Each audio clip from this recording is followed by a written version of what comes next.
The Seattle Seahawks heading down the coast to take on the Los Angeles Rams. Seahawks sitting with a 9-8 record. The Rams 10-6, double-digit wins after starting 1-4. Give it to me, man. Heck yes. SoFi Stadium will be the stage for this matchup. 1:25 p.m. kickoff time on Fox. Kenny Albert, Jonathan Vilma, and Megan O'Leary will be on the call. The Rams game will be shown in the blue zones on this week, so not a large area, but again, not a game that really impacts a whole lot as far as going to the playoffs or anything like that. There is seeding stuff that is up for grabs, of course, but nothing too nuts here. And then also for your radio listeners, 93.1 Jack FM, JB Long, MJD, and DeMarco Farr will be taking over that way. Radio listeners, we do appreciate you. High of 63 in Inglewood on this day. Should be about there for the entire game, but obviously once the sun goes down, it'll dip down a little bit. So adjust accordingly. I know when I say 63, I'm a Colorado kid. All right, so I think if I don't have any weather up right now. Today though, it's been like 25, and this is my winter gear. You know what I mean? Like, so adjust accordingly. For you bettors, Rams plus 5.5. This number, of course, coming from the fact that no starters are really playing. Plus 205 on the money line and 38.5 for your over/under. Rams, like I just mentioned, will be resting starters. That is a big part of that. And I mean, it comes down to that conversation. The legendary conversation, rest versus rust. And where do you stand on it? Do you want to be rested, or do you think that sitting might lead to some rust? I like to think that we're all professionals here, and you can take a week off and still be okay. I know that when I take a week off from work, I go in and I'm okay. In fact, I'm a lot better. So with that mindset going, I think that there's an argument to be made on that side. I am also, though, very much if you're in a good rhythm, keep the rhythm going kind of guy. So ultimately, where do you stand, rest versus rust?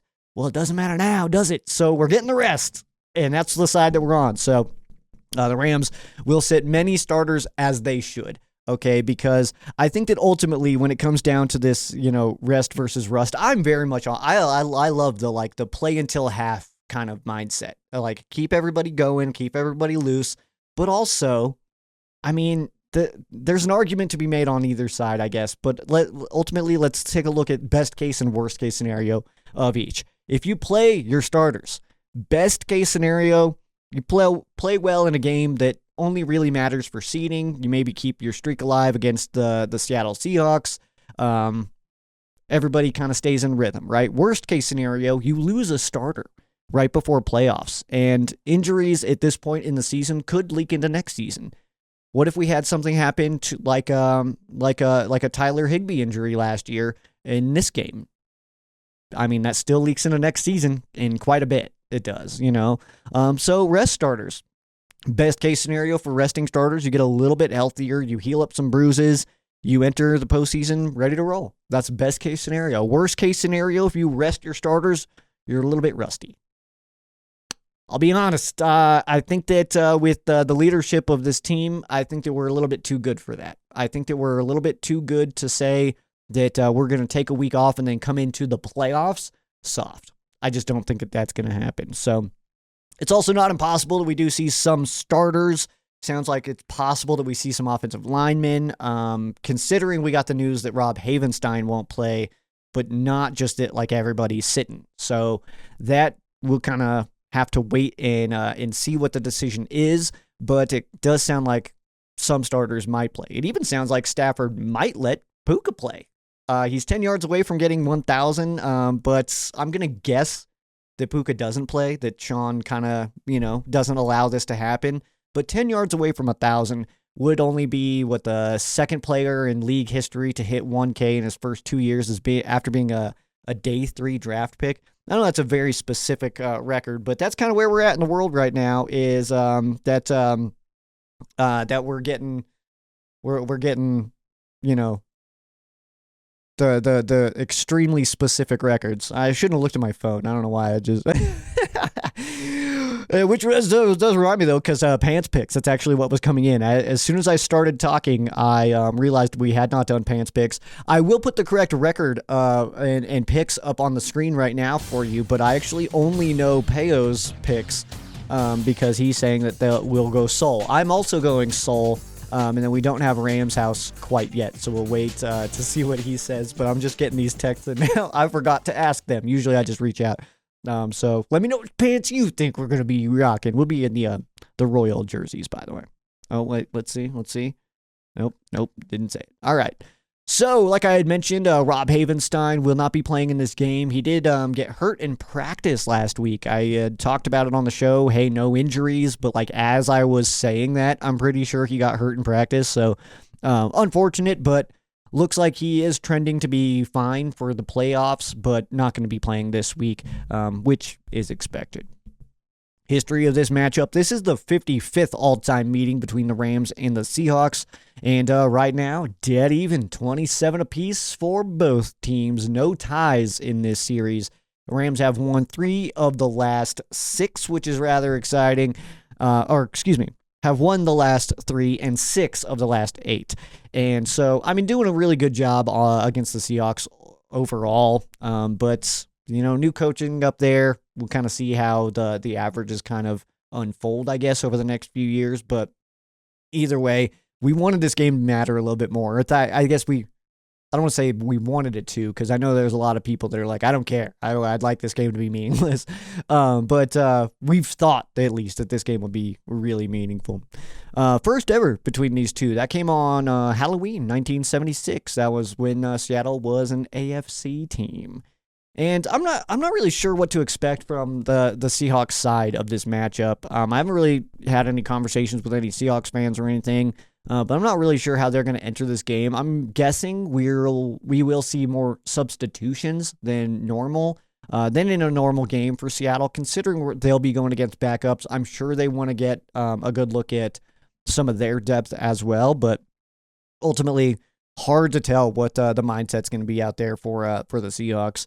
Score in this game really doesn't matter. If the Rams lose this game, I mean, it's fine. There's no real reason to overreact to that. I know we'll see it, but it's going to be fine either way. It'll be good to see the depth on this team, though, really. I think that this should be not necessarily viewed as a preseason game, but as a way to say, like, hey, if something does happen in the playoffs, who are some of these young guys that we think we can count on, So it could be nice and telling there. So see, or maybe even for next year, like some guy does awesome this year and it's like, oh, keep your eye on this guy for next year. I've got like Deshaun Johnson would be a name that I would throw out there or something.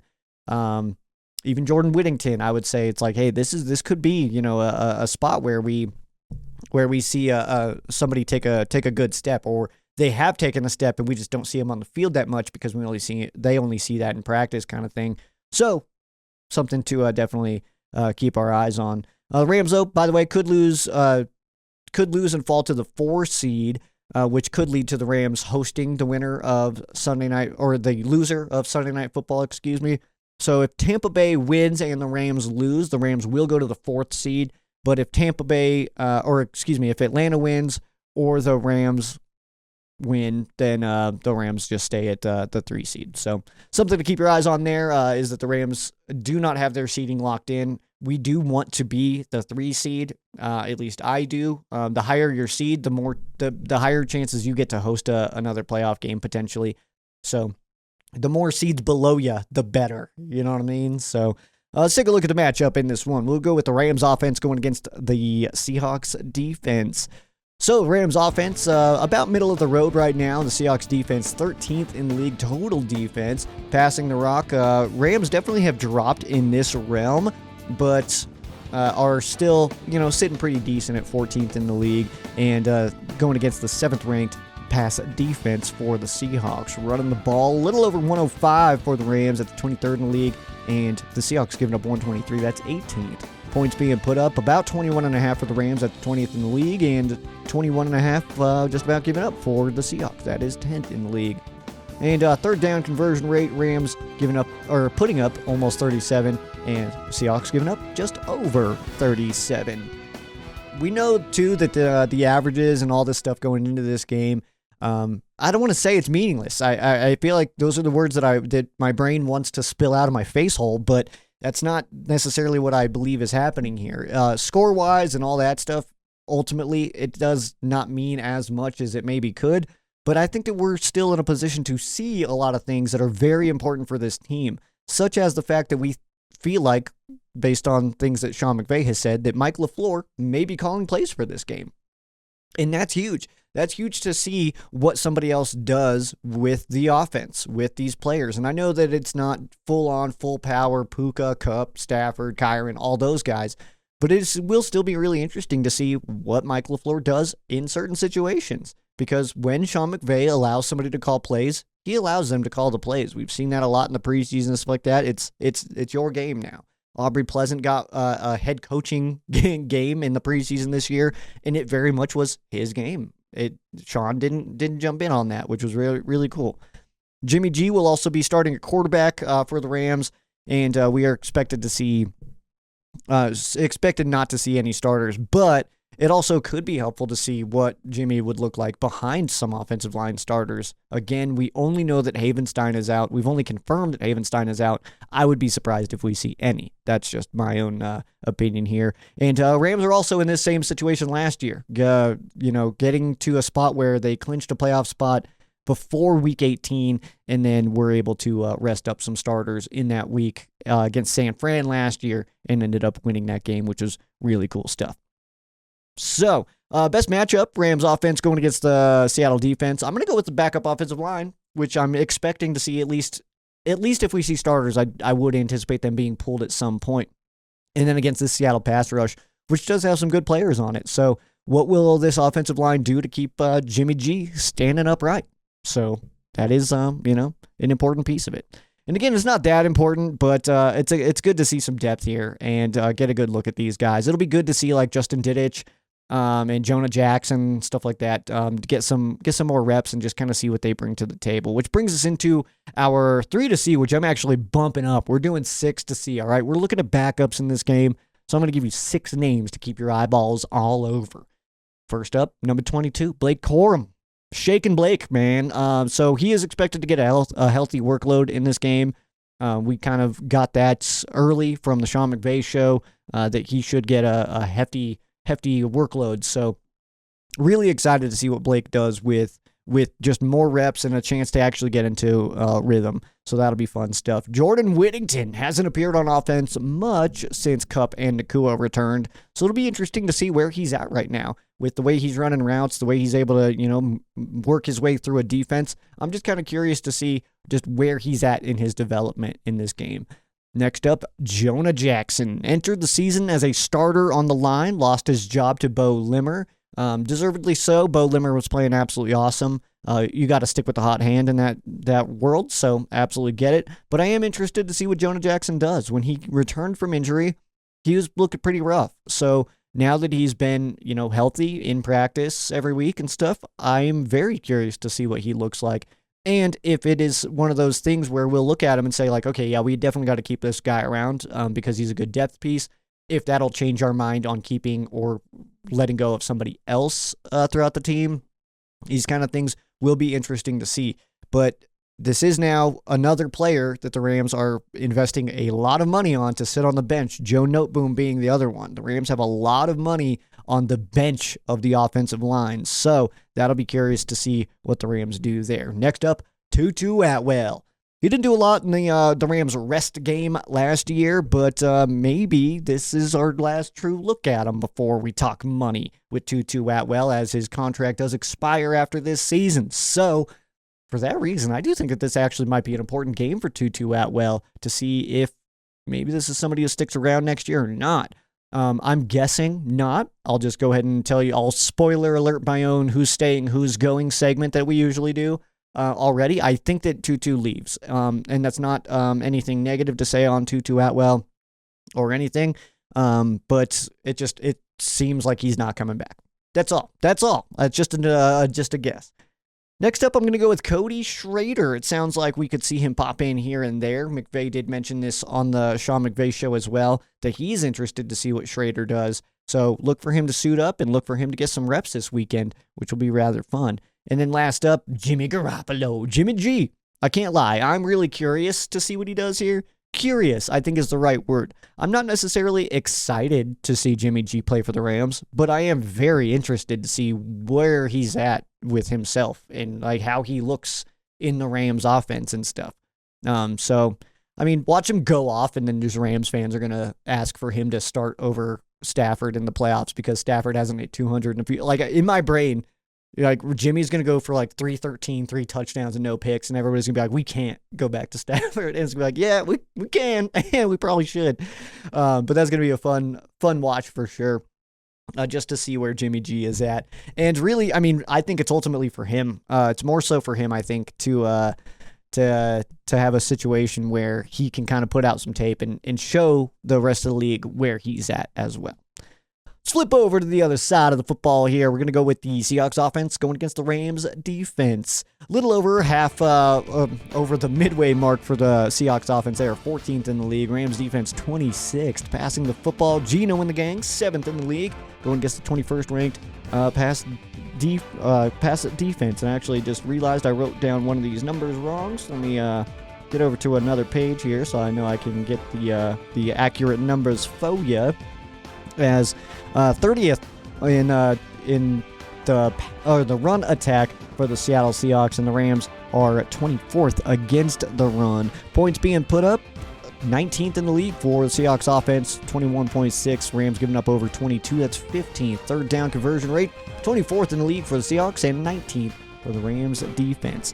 I'm really excited to see how some of the depth does here on the defensive side of the football because the Rams defense has such a young squad and so many young guys starting for the Rams. Like, we typically under Sean McVay have not seen rookies do a lot of damage. They just don't really get a lot of reps. But Jalen McCullough and Cam Kinchins, 4 picks apiece. That's absolutely incredible. We know Braden Fisk and Jared Verse, Omar Spates. Like, we're seeing some rookies out here, and I'm absolutely for it, man. I think it's absolutely exciting to see, but we also do have some depth in here that is also going to be kind of curious to see. I'm really curious to see a Jake Hummel and a Brennan Jackson and a Tyler Davis get a good amount of reps. Like, I think that this is going to be fun. So as much as I love to see starters out there, and I love when games matter a whole lot, it's going to be really cool to see where some of these younger guys are at. So I'm excited for it. Best matchup here, I'm going to go with the Rams young corners against the Seattle wide receivers. We don't think that Seattle's really sitting anybody. They don't really have a reason to sit anybody. They're not resting for anything except for vacation. So, I mean, it's a tough task, obviously. Josh Wallace and Emmanuel Forbes Jr., that'll be an interesting one. But we're going against some solid receivers out there. Lockett, Smith and Jigba, and Metcalf. So I'm curious to see how these guys do against those. So that is going to be my best matchup in this one. That brings us to our 6 to see on the defensive side here. I'm going to start with Deshaun Johnson. This is one of my picks of like, watch this guy going into 2025. He's done some stuff in his limited playtime this year where it's like, okay, keep your eyes on this guy. He's at least going to stick around as a depth piece because he does bring a lot to the table, I think, and especially in a rotational role, he's going to be, I think he's a good player. So somebody this weekend to keep your eyes on for sure.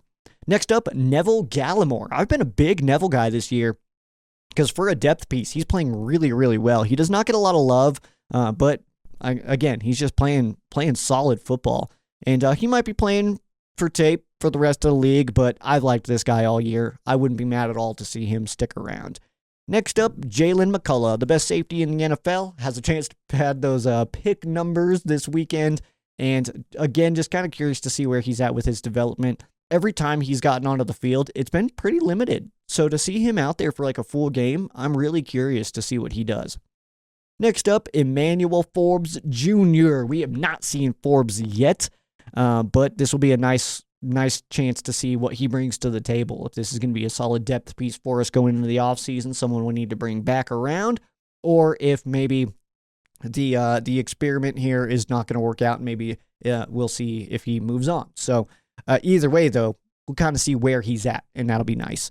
And next up, we'll go Tyler Davis. I don't love the term underrated. Peyo had a really funny video about that, everybody be like, this guy's underrated, this guy's underrated, this guy's underrated. I don't really love that term. They're all in the NFL. They're all very good athletes, right? The difference in the NFL from being like a bad player to a great player is fairly minimal, actually. Skill set wise, they're in there, but mentally and all that stuff, that's where it starts separating. But Tyler Davis, I would say, is underrated from the Rams fan perspective, especially. And if I had to give one player that underrated tag on the team, that's it. I just give it to Tyler Davis.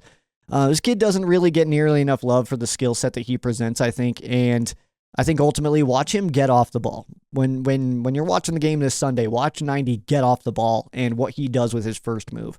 It's rather exciting, and I think that he could wiggle his way into more playing time. And last up here, we're going to go with Brennan Jackson. First real chance to see a hefty workload for Brennan Jackson from a lot of our pass rushers as far as the depth goes as well. So a guy that the coaches really like, and a big performance could lead to him getting some more rotational time as well. So he and Tyler Davis, I think, are kind of playing to get more reps, and it's very possible that they pull that off. Defense wins championships. Let's go. And we'll end here on the connections. We're not going to go into milestones this week. I think I'm going to do that next week, just in case we see some veterans pop in and pad some numbers. So we know Puka Nacua is at 990. So I don't want to say that he's not hitting 1,000 unless we know that for sure. We have not heard, at least I have not heard, that Puka's not playing for sure. So I'm going to kind of operate under the assumption that he might play this weekend until we know otherwise, of course. But connections in this one, former Rams who are now on the Seahawks, offensive pass game coordinator Jake Peetz. So he was around running back coach for the Rams for a bit, and linebacker Ernest Jones playing football for the Seahawks now. Former Seahawks who are on the Rams, Akello Witherspoon is on the good guys' side now, as well as tight end Colby Parkinson. Safeties coach Chris Beek used to be out in Seattle. Senior defensive assistant Sean Desai. And of course, Yarbs back in the 90s spent a short time with the Seahawks as well.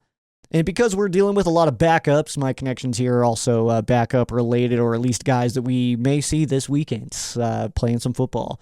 So in the NFL, Akello Witherspoon, Jimmy G, and Mike LaFleur, they were all in San Francisco with guard Laken Tomlinson. Demarcus Robinson and Christian Roseboom, they played in Kansas City with Jaron Reed. I'm not sure we see either of them, but we might. And Tyler Johnson played in Houston with defensive tackle Pharaoh Brown. Some college connections for you. Again, we'll kind of keep it with guys I believe we'll be seeing this weekend. Blake Corum played at Michigan with A.J. Barner, Mike Morris, Oluwatimi, Josh Ross, and Zach Charbonnet. Jordan Whittington played at Texas with Byron Murphy. Justin Dittich played at USC with Brandon Piley? I'm not sure actually how to pronounce that one, and it wasn't popping up on the list yet on pronunciation, so sorry, dude. Tyler Johnson played at Minnesota with linebacker Boye Mafe, and Neville Gallimore played at OU with Trey Brown. That is your game preview. Seattle Seahawks coming to town, take on the Los Angeles Rams this Sunday, 1:25 p.m. kickoff time on Fox. And should be a fun one, but ultimately kind of relax for this one, man. Just it doesn't have to be a stressful game, which is kind of nice. I love the stressful games, don't get me wrong, but it's because it's not, we might as well embrace that, right? So kind of kick back. I'll just be eating and just kind of drinking a few beers and just kind of hanging out, man. Take an easy weekend, man. So this is our last shot to kind of see some depth before we head into the postseason. Get a full game preview for whoever that matchup happens to be, of course, next week right here on Rams Showcase.